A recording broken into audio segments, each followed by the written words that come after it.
Et bienvenue à tous, bienvenue dans ce journal communautaire. Il est 11 h passé de 31 petites minutes. On est ravis de vous accueillir.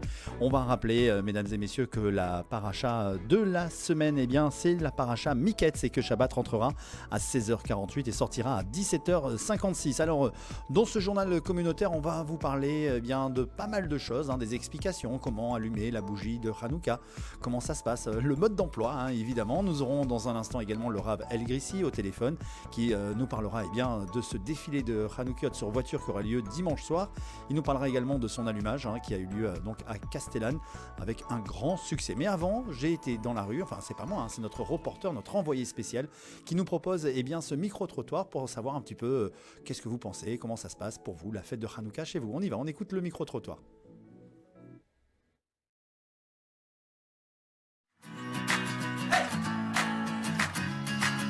C'est la lumière, c'est la fête des lumières. La fête de la lumière. C'est la fête des lumières. La fête de la lumière. C'est la lumière. La fête des lumières. C'est la joie. C'est le moment où on prend conscience que nous on est le Ham Israël et on va pas s'assimiler. Hanouka c'est bien parce que c'est le miracle et c'est la fête des lumières. La victoire des Hébreux sur les Grecs. La victoire des Hashmonaïm sur les Assyriens. C'est la joie. Un miracle de plus qu'Hachem a fait pour notre peuple. La fête des enfants par excellence. C'est diffuser le miracle. C'est la victoire des petits contre les grands. Les cadeaux, les beignets, l'ambiance. D'abord c'est le beignet. C'est la fête des miracles. Acheter des cadeaux pour les enfants et pour sa femme. La fête pour les enfants. Toujours. La réussite de la lumière sur l'obscurité. Et la bonne humeur. Un moyen de se rapprocher de ses enfants. La fête des enfants. Le 8 qui correspond à 8 bougies, ça correspond au surnaturel. Ce qui dépasse le 7 qui est le naturel. Et 8 c'est le surnaturel, donc ça montre effectivement l'éternité. La magie aussi de Hanouka. On veut nous détruire spirituellement. Nous on est toujours là en allumant les lumières. On fait les beignets. Et les bénis. Se recentrer sur ses enfants pour les gâter. C'est la fête de tous les juifs. Un message de courage et d'espoir. Tout le monde est joyeux, chacun reçoit un cadeau. On est tous contents. En plus ça tombe souvent en hiver donc ça réchauffe. Chazak à tous pour toutes vos réponses. On peut se poser la question, pourquoi durant les 8 jours de Hanouka, on allume 36 bougies? En réalité, il y en a 44, mais on ne compte pas le shamash qui est une bougie supplémentaire. Le Rokar nous dit, on sait que Hachem a créé le Oraganous, c'est cette lumière cachée avec laquelle on voit d'un bout à l'autre de l'univers. Eh bien, nous dit le Rokar, pourquoi on allume 36 bougies durant Hanouka? Pour dévoiler les 36 heures qui ont existé dans les 7 jours de la création. Il y a eu 36 heures où ont existé cette lumière extraordinaire. Et bien, grâce aux bougies de Hanouka, on peut les dévoiler. Comment on peut les dévoiler? Le Midrash nous dit que Hachem a caché cette lumière. Où il l'a cachée? Eh bien, le Midrash nous dit que Hachem l'a cachée dans la Torah, et précisément dans la Torah orale. Ce qui veut dire, quand durant Hanouka, vous n'allez pas seulement vous contenter d'allumer, bien entendu, les bougies de la meilleure manière, mais vous allez étudier la Torah, et en particulier la Torah orale, la Mishnah, la Gemara, le Shulchan Aruch, la Chassidut. Eh bien, quand vous étudiez la Torah orale, on dévoile cette lumière cachée. Et cette lumière cachée nous permet de mieux comprendre notre rôle sur Terre, notre identité, et pourquoi Hachem nous a créés. Alors, c'est quoi Hanouka? Eh bien, Hanouka, c'est l'éternité de la Torah orale et de l'éternité de notre Neshama. Chag Sameach à tous va à toutes. Chag Sameach à vous et évidemment Hanouka Sameach. Alors dans ce journal communautaire, nous avons en ligne avec nous le Rav Yosef El Grissi. Bonjour Yosef. Bonjour Yosef. Est-ce qu'il est là? Est-ce qu'il est avec nous? Est-ce qu'il est en live? Il est là, voilà, il est là. Yosef, bonjour. Bonjour Patrick, comment vas-tu? Baruch Hashem, très très bien. Et toi, comment ça va? Baruch Hashem. Bon, moi je voulais t'avoir dans ce journal communautaire pour que tu puisses nous faire un petit débrief sur l'allumage qui a eu lieu à Castellane. C'était hier soir. C'était un magnifique allumage. Ouais. Il y a eu vraiment une grande mobilisation. On était très très nombreux, malgré l'endroit étroit que la ville nous a réservé à cause des travaux qui se passent actuellement sur le rond-point Castellane. Ah oui, il y a beaucoup de travaux en ce moment, ouais, c'est vrai. Voilà. Et ça a dansé, il y avait beaucoup de simcha, j'imagine bien. Beaucoup de simcha, on a eu la chance, on avait Didier Marcus qui était avec nous. Ah oui. une grosse ambiance avec un écran LED, il y avait beaucoup de cadeaux pour les enfants, c'est une joie exceptionnelle. Ouais. Et ça s'est très bien passé, Baruch Hashem. Eh ben Marcus, hein, tu évoques Marcus qui était avec toi hier, il sera avec nous demain soir pour une soirée haute couleur et en musique parce qu'il vient mixer un mix 100% israélien ici même à la radio. On va faire l'allumage, on va faire gagner des cadeaux et plein de cadeaux. D'ailleurs, juste après, on va faire gagner des places pour le cirque Medrano. Est-ce que tu peux nous parler également de ce cirque Medrano ? C'est dimanche qui aura lieu ce cirque Medrano à partir de 18h, je crois. Alors, le cirque l'ouverture des portes, hein, c'est important de préciser, l'ouverture des portes va être à 18h. Oui. Pas avant, malheureusement, parce qu'il y a une autre représentation qui n'est pas pour la communauté. Donc, pour pouvoir sécuriser l'endroit, etc., il faut un petit moment. Donc, du coup, l'ouverture des portes, ça sera à 18h. Alors, très bien. Juste avant, il y a un défilé, hein, comme on le fait chaque année, le défilé des Hanoukiot sur les voitures. Tu es bien, à l'origine de cette organisation, de cet événement. Tu peux nous dire déjà combien de personnes se sont inscrites pour ce défilé ? Alors, généralement, les gens s'inscrivent très tard. Oui. Cette année, on a déjà une 40aine d'inscriptions. Waouh. Qui est pas mal déjà. Hein. C'est pas mal. Bon, après, sachant que le plus grand défilé qu'on a fait, c'était 200 voitures. Waouh. Mais cette année, je pense pas qu'on sera 200 voitures parce que d'abord, on a beaucoup eu de casses dans les Hanoukiot qu'on voit sur les voitures. On a dû changer la flotte des Hanoukiot.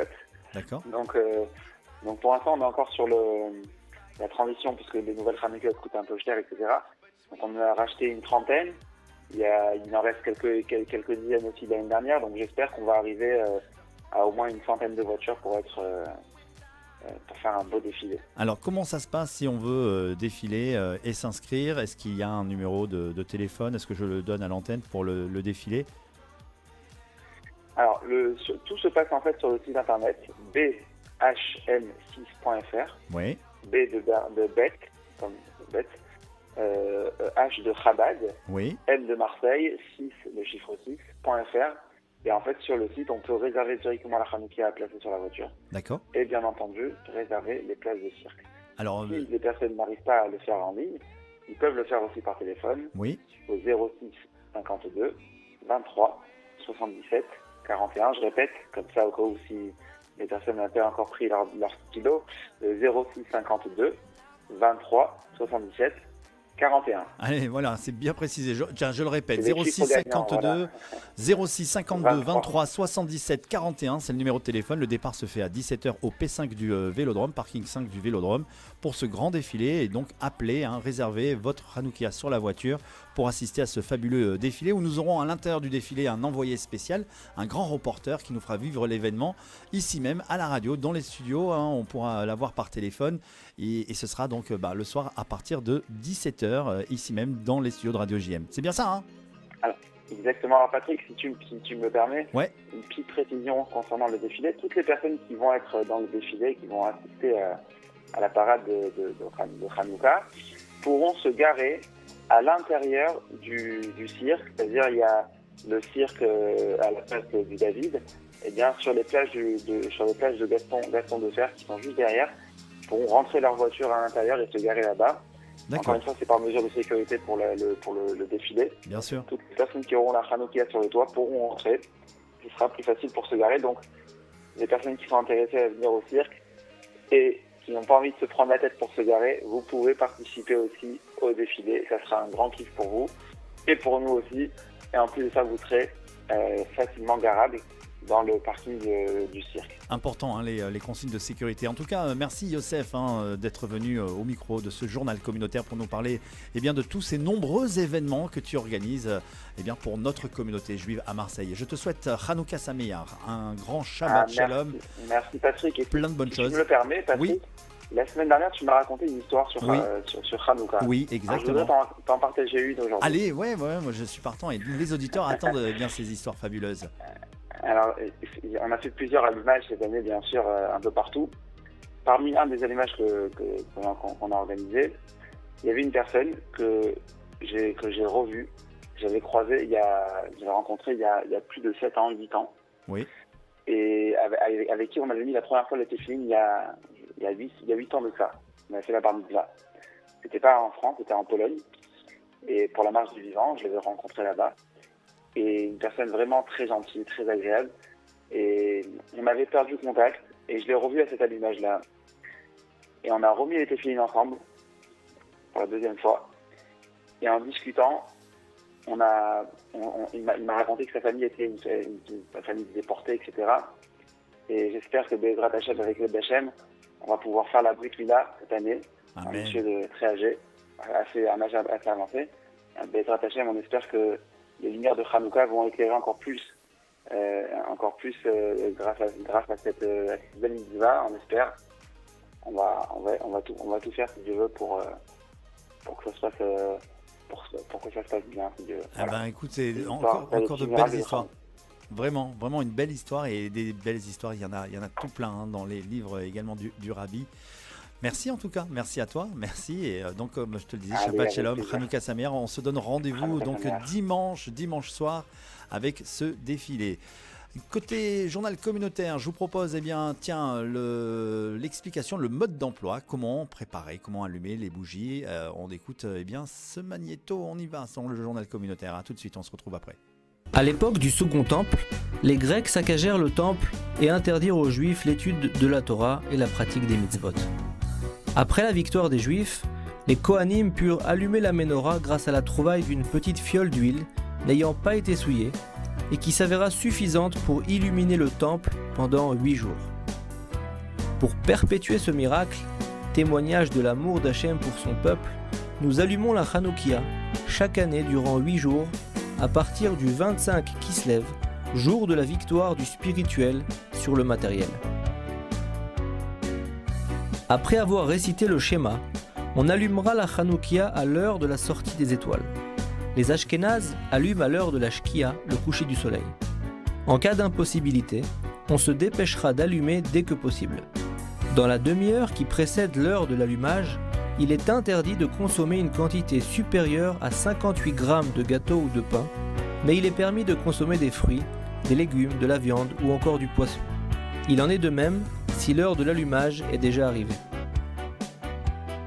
Pour diffuser le miracle, on posera la Hanoukia à une hauteur entre 30 et 80 cm du sol et on l'allumera à l'endroit où le maximum de personnes pourront la voir. Si l'entrée donne sur la rue, on allumera à la porte d'entrée de la maison. Si l'entrée donne sur une cour privée, on allumera à la porte de la cour. Si on habite dans un appartement jusqu'au 3e étage, on allumera sur le rebord intérieur de la fenêtre qui donne sur la rue. Et à partir du 4e étage, l'allumage se fera sur la table de la salle à manger. On n'allumera pas la Hanoukia là où il y a des courants d'air. L'allumage se fait à l'endroit où l'on dort le soir même. Si on est invité, on se fera acquitter par l'allumage de la personne chez qui on dort. Il est tout de même préférable de participer aux frais de la mitzvah, même avec une pièce symbolique. Dans les communautés séfarades, c'est uniquement le père de famille qui allume et acquitte toute sa famille, même ceux qui sont absents pendant l'allumage. Dans les communautés ashkénazes, chaque garçon de la famille allume sa propre Hanoukia avec bénédiction. Chaque Hanoukia devra bien être éloignée l'une de l'autre, si possible, ou à une fenêtre différente. Si le maître de maison est en déplacement et rentre tard le soir, il dira à sa femme d'allumer à l'heure de la sortie des étoiles. Il est souhaitable d'allumer la Hanoukia avec de l'huile d'olive afin de mieux se souvenir du miracle de la petite fiole d'huile qui suffit pour illuminer le temple pendant 8 jours. Sinon, toute huile et toute mèche est valable, même les bougies de cire qui ont la capacité de rester allumées au moins 30 minutes. Le premier soir, nous allumons une bougie, le second, 2, etc. Nous allumons les bougies de gauche à droite. Ainsi, le premier soir, nous allumons la bougie à l'extrême droite. Et le deuxième soir, nous allumons d'abord la bougie supplémentaire du jour, celle qui est à gauche de celle de la veille, puis celle de la veille, et ainsi de suite, en finissant par le shamash. Chaque soir, on récite 2 bénédictions. La première, ברוך אתה אדוני אלוהינו מלך העולם אשר קידשנו במצוותיו וציוונו להדליק נר חנוכה. La seconde, ברוך אתה אדוני אלוהינו מלך העולם שעשה ניסים לאבותינו בימים ההם בזמן הזה.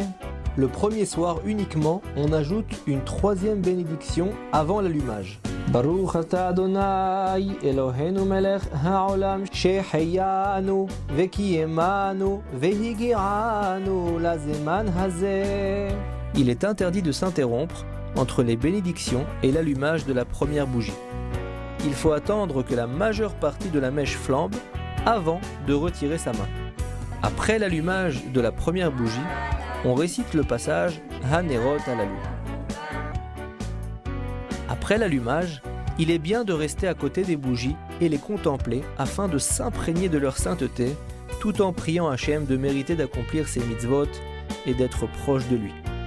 Les flammes doivent rester allumées 30 minutes minimum. Si les bougies se sont éteintes pendant la demi-heure après l'allumage, on rallumera sans bénédiction.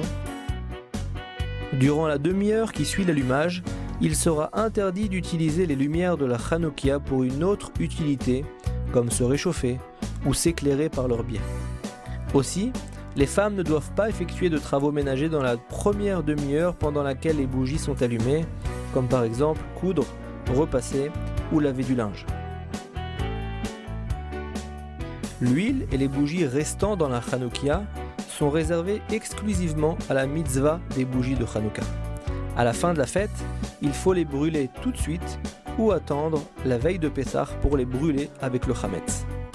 Cependant, l'huile restante dans la bouteille pourra bien évidemment être récupérée pour tout autre usage, allumage ou consommation. Le vendredi, on allumera d'abord la Hanoukia et seulement ensuite les bougies du Shabbat. Étant donné que les bougies doivent brûler au moins une demi-heure après la sortie des étoiles, on veillera à mettre suffisamment d'huile pour qu'elle brûle au moins 1h30. À la sortie du Shabbat, on récitera tout d'abord la Havdalah et seulement ensuite on allumera la Hanoukia. On a l'habitude de manger des mets frits dans l'huile à Hanouka en souvenir du miracle de la fiole d'huile, généralement des beignets.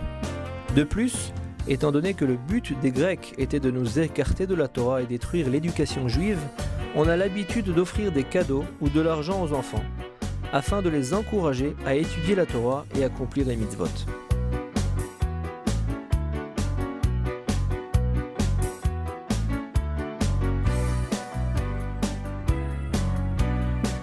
Et les nombreuses explications, évidemment, merci en tout cas à notre Rav de nous donner clairement toutes ces explications sur le journal communautaire.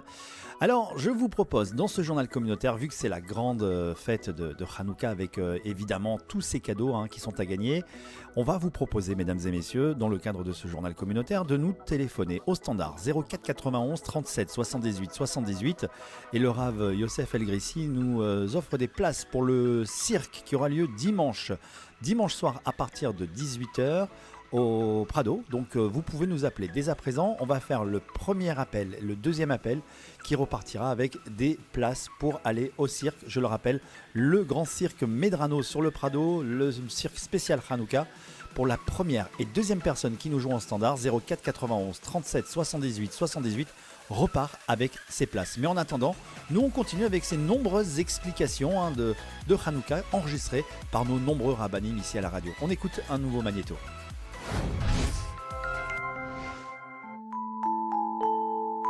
Aujourd'hui les enfants, je voudrais vous parler d'une fête très spéciale, une fête que les enfants adorent, la fête de Hanouka. La fête de Hanouka a lieu le 25 Kislev et elle dure 8 jours. Mais que s'est-il passé de spécial à Hanouka? À l'époque, les Juifs vivaient en Eretz Israël. Tous les jours, le Kohen Gadol allumait la splendide Ménorah à 7 branches, tout en or ciselé. Il allumait la Ménorah avec de l'huile d'olive certifiée par le Kohen Gadol. Pour fabriquer l'huile d'olive, on allait cueillir des olives sur le territoire d'Acher et on les pressait pour en extraire l'huile. C'est ainsi qu'on fabriquait de l'huile d'olive pour la menorah. Mais un jour, catastrophe, les Grecs envahirent Eretz Israël. Ils se mirent à construire des temples pour leurs idoles, des gymnases pour faire du sport toute la journée. Ces Grecs avaient un roi fou et cruel qui s'appelait Antiochos. Le roi grec Antiochos voulait faire oublier la Torah et les mitzvot. Il fit mettre des idoles dans le Beth Amikdash, envoya des soldats grecs qui souillèrent toutes les réserves d'huile qui servaient à allumer la menorah. Et il fit mettre même un cochon dans le Beth Amikdash. Le roi Antiochos ferma toutes les choules et toutes les écoles juives. Il interdit le Shabbat, la Brit Mila et la bénédiction du mois. Un jour, les soldats grecs se rendirent dans la ville de Modine et voulurent forcer les Juifs à se prosterner devant une idole. Alors, le Kohen Gadol Matityahu, qui était très courageux, se révolta contre les Grecs. Il s'écria « Mil Hachem Elai ! Celui qui est pour Hachem, qu'il vienne avec moi !»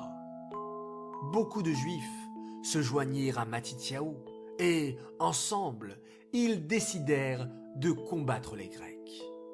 Matityahu, le Kohen Gadol, avait 5 fils, et parmi eux, le plus courageux était Yehuda Maccabi. Ces Juifs, fiers et courageux, s'appelaient les Maccabis, et leur chef était Yehuda Maccabi. Les Maccabim ne voulaient pas écouter les Grecs, mais uniquement Hachem. Ils étudiaient la Torah en cachette, et même les petits-enfants se cachaient dans des grottes pour étudier la Torah. Si une troupe de Grecs arrivait, les petits-enfants faisaient semblant de jouer à la toupie, et une fois les Grecs partis, ils reprenaient leur étude de la Torah. Un jour, les Maccabim décidèrent de faire la guerre aux Grecs.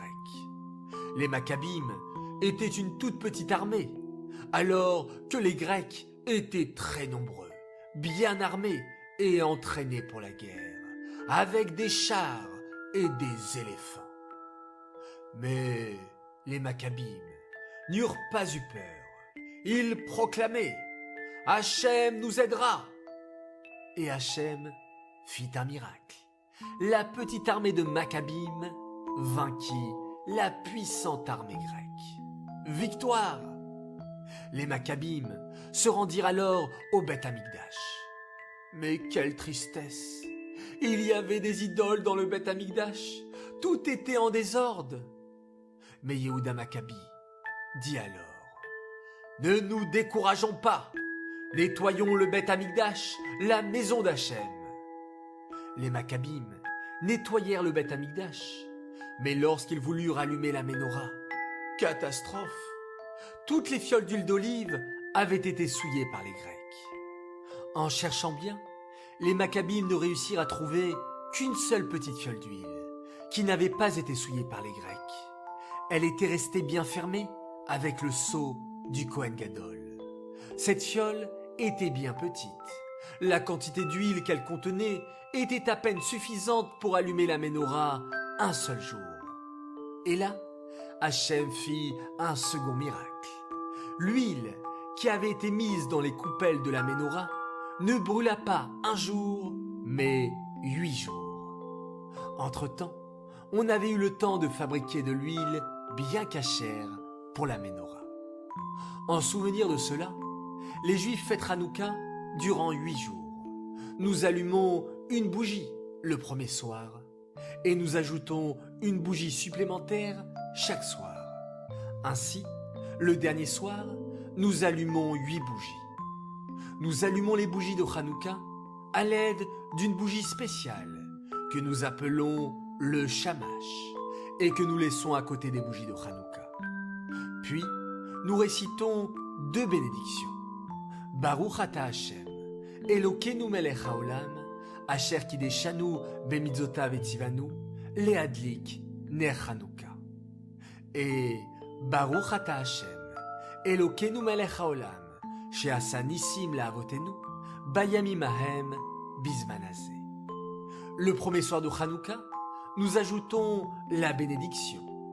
Baruch ata Hashem, Elokeinu melech haolam, she'echianu, ve'kiyemanu, ve'higianu, lizman hazeh.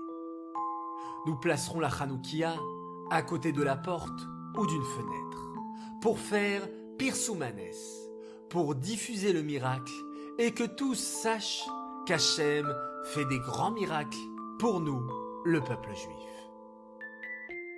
Nous allumerons les bougies de Hanouka au coucher du soleil ou à la tombée de la nuit, et elles devront rester allumées 30 minutes au moins.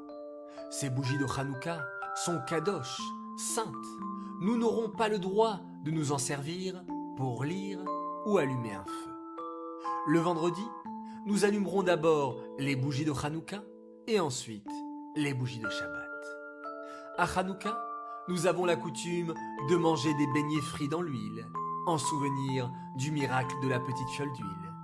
Nous jouons aussi à la toupie, en souvenir des petits enfants juifs qui étudiaient la Torah en cachette et qui, devant les Grecs, faisaient semblant de jouer à la toupie. La fête de Hanouka nous rappelle qu'Hachem est toujours avec nous et que la lumière de la sainteté est toujours plus forte que l'obscurité.